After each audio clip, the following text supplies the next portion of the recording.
Well, good morning. It is Monday, August 17th, 2020.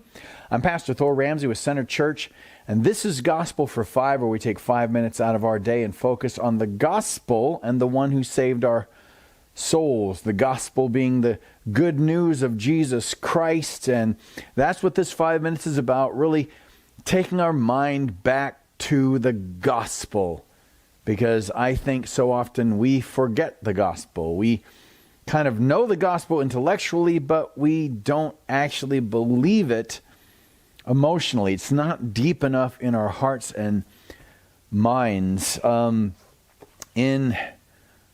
was going to say his book, but it's from a ministry called Surge, but they have a study guide called Sonship that a lot of the outlines for the series on sons and daughters came from. But in that book, it says, "We are now forgiven, righteous, adopted, accepted, free, and heirs to everything that belongs to Christ.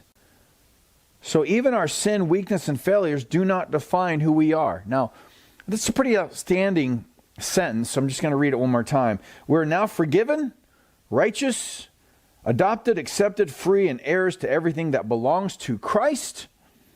So even our sin, weakness, and failures do not define who we are." But I would venture to say, if we're honest, just the opposite is true of most of us, that our sins, weaknesses, and failures do define us day in and day out. And because we let our current condition define us, then we are not the most grace-filled Christians to be around.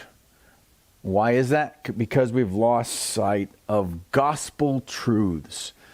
So that's why this series, or this 5-minute devotional, I guess, it's an ongoing series really on just focusing on the gospel, finding every helpful tool we can, such as a study guide like Sonship, to focus on the gospel. So today, we're going to get back to that. We're just going to take a verse a day that's gospel related again and just focus on that verse. Galatians 4:4 and 5. "But when the fullness of time had come, God sent forth his Son, born of woman, born under the law, to redeem those who were under the law, so that we might receive adoption as sons and, of course, daughters." So a couple things here. But when the fullness of time had come, Christ came at exactly the right time. And so what that does for our lives is it eliminates any looking to the past with regret. You came to Christ at exactly the right time. So you can't change any of that. You can't look at times when you were close to coming to Christ. I remember when I was a grade schooler, probably about 10 or 11 years old, we had neighbors who lived catty corner from us. They were new neighbors, and it turns out they were evangelical Christians. They were from the Assemblies of God. And I remember my friend, he was a couple years older than I was, but we got to be good friends for a period there. And he was telling me that he wished he could explain how to become a Christian, but his mom would explain it to me. And so I'm like, I'm ready. So he went down the hall and checked with his mom, and she didn't want to share with me because she'd done that to a couple of his friends in the previous town they were in, and their parents got really mad. But I know at that moment, like, had she come and shared the gospel with me, I was ready.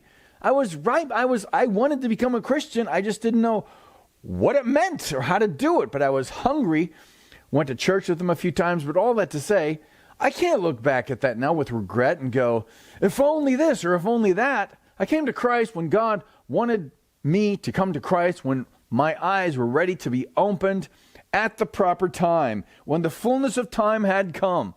In God's plan, there's a fullness of time for all things, so we cannot look back in regret. Because God sent forth his Son, born of woman, Jesus, fully human, born under the law, Jesus Christ, perfect, obeying the law of God perfectly.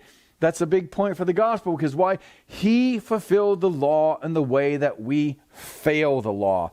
He fulfilled it, we fail it, but now we are given his success. In other words, we're imputed his righteous life, his perfect record of keeping the law is given to us to redeem those who were under the law so that we might receive adoption as sons. Now we'll stop there and pick up tomorrow.